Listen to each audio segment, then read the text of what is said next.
s'agisse de désir de se sentir une victime, pauvre de moi, pauvre de toi, d'avoir du pouvoir, d'avoir besoin de quelqu'un qui nous contrôle, de sentir que nous avons le contrôle sur tout. Madame, non! Ne remettez pas la crevette que vous avez mordue dans cette sauce! Allez vous faire voir avec toutes vos règles hygiéniques. Je suis la sœur de la mariée et si j'en ai envie, je mettrai mes fesses dans... Allez servir là-bas, faites en sorte que tout le monde ait des assiettes pleines. Ah bon. Steven, si tu ne penses rien faire, je m'en occupe. Maintenant, tu vas voir. Qu'est-ce que la réalité? Qu'est-ce que la réalité? Que la réalité, c'est ce qu'on voit dans le cerveau. Comment peut-on savoir ce que c'est?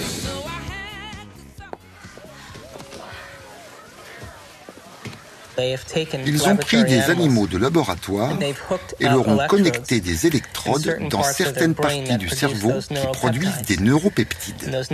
Les neuropeptides sont des substances chimiques très puissantes, à tel point que comme elles montrent à l'animal de laboratoire à serrer pour obtenir cette libération chimique de neuropeptides, l'animal choisit cette libération de neuropeptides avant la faim, le sexe, la soif, le sommeil. Et de ce fait, l'animal souffre une grande fatigue physique et un effondrement avant de pouvoir s'occuper physiquement de soi-même. C'est ce que le stress provoque dans le corps. Nous sommes si dépendants du stress dans nos vies que nous sommes incapables d'arrêter de travailler alors que nous en avons besoin. Nous ne pouvons pas abandonner une relation parce que nous n'en avons pas besoin. Nous ne pouvons pas choisir car les stimulations et les réactions produisent une chimie qui trouble notre pouvoir de décision. Et nous devenons comme le chien qui ne peut pas décider parce qu'il a un lobule frontal plus petit. Comment une personne peut-elle dire qu'elle est amoureuse d'une personne concrète? Par exemple, elle est seulement amoureuse de l'attente des émotions desquelles elle est dépendante, car cette même personne pourrait perdre de son aura quelques jours plus tard si elle ne répondait pas aux attentes.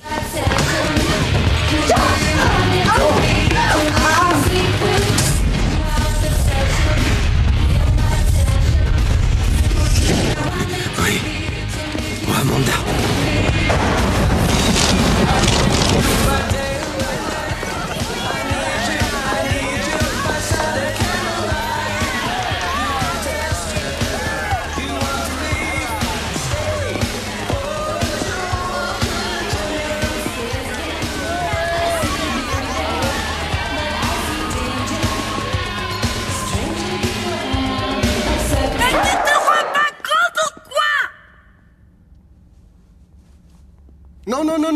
Non. Vous n'avez pas bien compris la blague. C'est une blague de photographe. Continuez avec votre musique. Tu m'as filé une sacrée trompe. Tu te sens bien? C'est que j'ai vu se marier avec ta belle-fille. Ah quand? Là, maintenant. Moi, j'étais avec le marié. Hé, le vite s'en élève.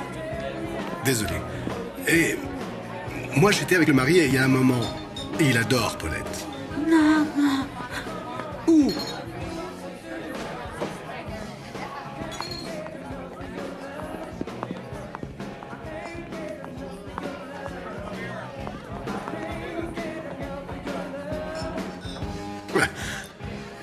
Les Polonais, avec le smoking, ils sont tous pareils.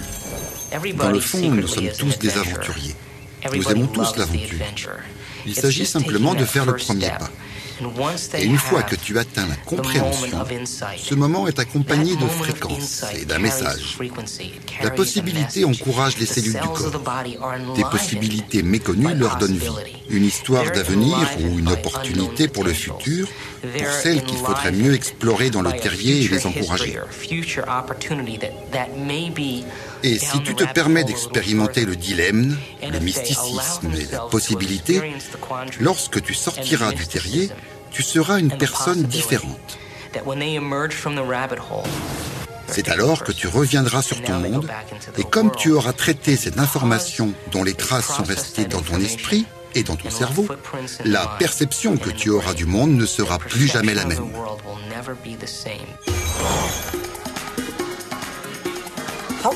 Mais comment peut-on dire que nous avons pleinement vécu tous les jours si nous expérimentons exclusivement les mêmes émotions desquelles nous sommes dépendants?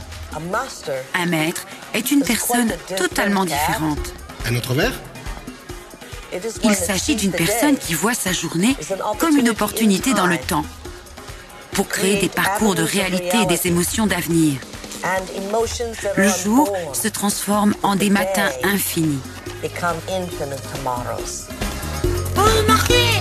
Pour le marié.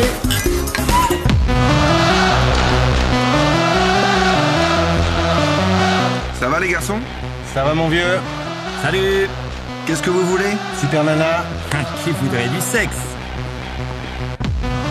Oui, il s'agit d'un réseau psychosomatique. Et effectivement, certains d'entre nous, en particulier les garçons adolescents, se trouvent sous l'emprise de ces centres inférieurs.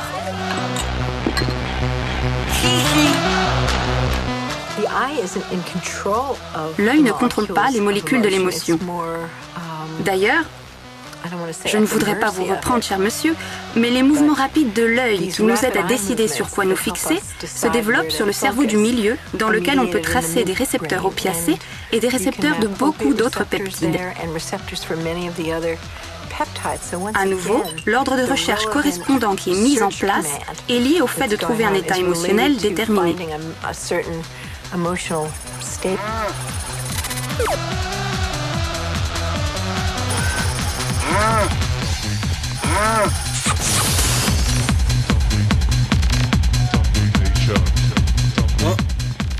Oh, dis donc, ne tombera pas amoureux de moi.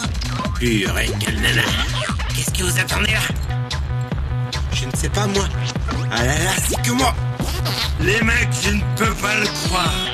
Quand vous êtes allez, ouf, écartez-vous du sanctuaire. Bonjour. Viens, ma chérie, on y va, tu sais ce que tu veux. Hein? Me regarde pas comme ça.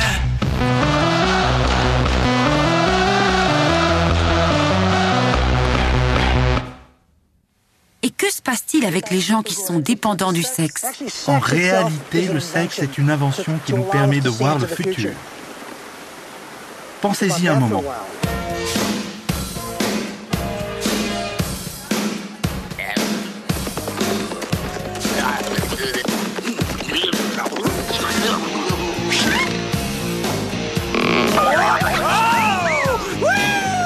Salut, beau mec!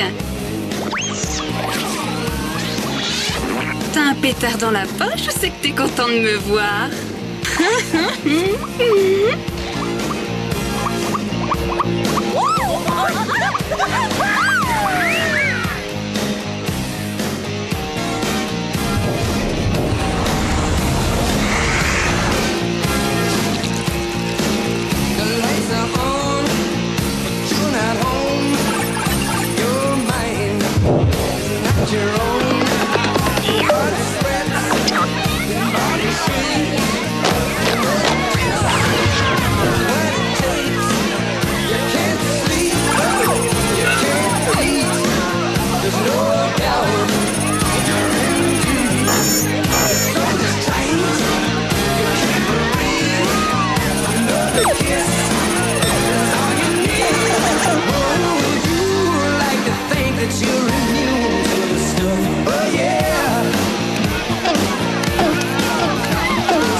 De polka, ok? Vous en mettrez une, je le sais. Tous ces gens veulent entendre de la polka.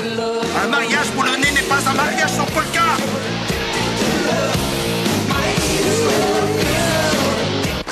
Non, vous voulez bien laisser ça tranquille? Ne le touchez pas, punaise. C'est impossible que dans un mariage polonais, il n'y ait pas de polka, bordel!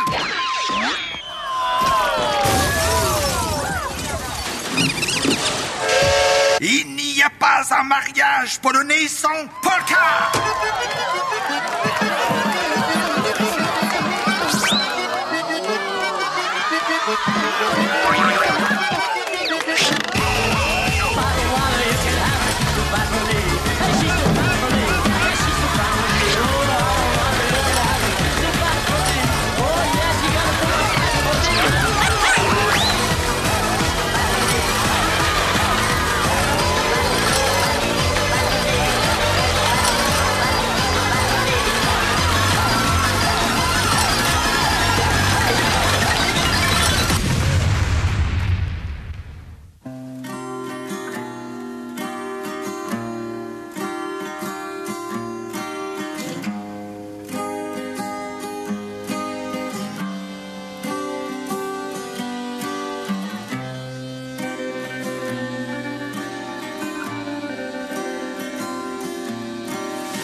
L'esprit crée notre corps, littéralement.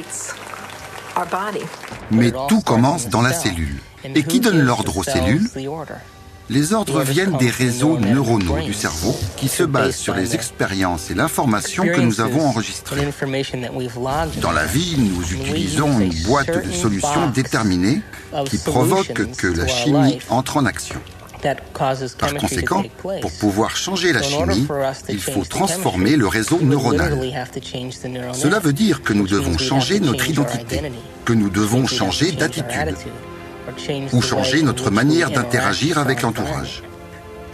Et si nous continuons à être la même personne et que nous expérimentons les mêmes attitudes, nous ne faisons que nous renforcer nous-mêmes comme identité. Un jour, j'ai donné des cours dans une prison pour femmes. Elles étaient toutes héroïnomanes.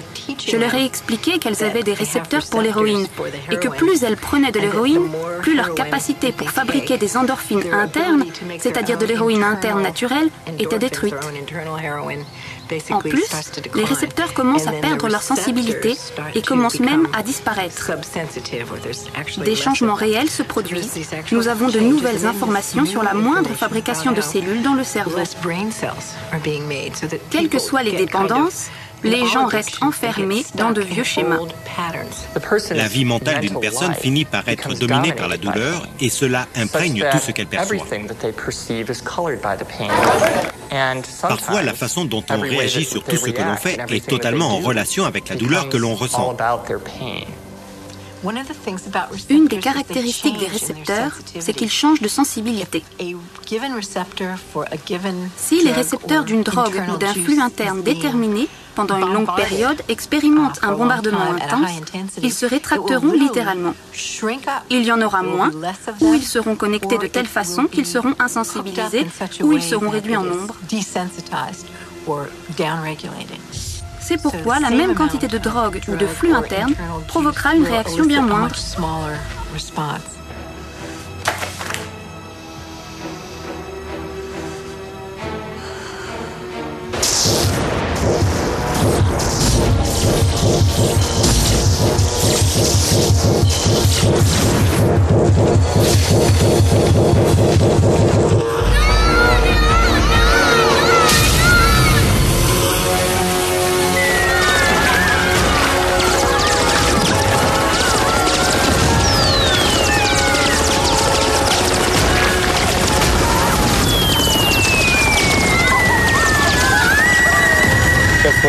Si l'on bombarde la cellule avec la même attitude et avec la même substance chimique sans arrêt, tous les jours, quand finalement cette cellule se décide à se diviser, quand elle produit une cellule sœur ou fille, la nouvelle cellule aura plus de récepteurs pour ces neuropeptides émotionnels concrets et moins de récepteurs pour les vitamines, les minéraux, les nutriments et l'échange de flux, et même pour l'élimination de déchets ou toxines.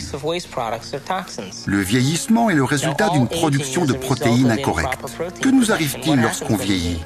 La peau perd de l'élasticité, vu que l'élastine est une protéine. Qu'arrive-t-il aux enzymes? Nous ne digérons pas bien. Qu'arrive-t-il aux synovies? Ce sont des protéines qui deviennent fragiles et rigides. Qu'arrive-t-il aux os? Ils s'affaiblissent. De cette façon, le vieillissement est le résultat d'une production incorrecte de protéines. La question qui se pose alors est...